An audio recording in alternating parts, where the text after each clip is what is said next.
Hello everyone, my name is Jack, and this is my product.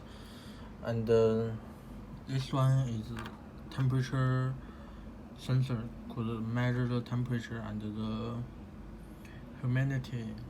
And I use the LCD to display the current temperature and humidity.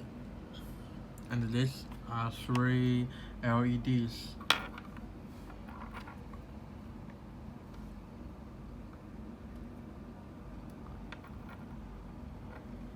And this one is a buzzer. As you can see, if the temperature and the humidity is in the current in the right range, and the green light will turn on, shows that you are in the right temperature.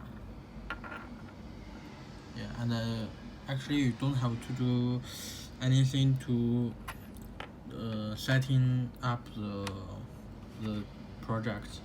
And if the humidity is less than, you can see the code is less than 20, and the buzzer will work. And this is my code.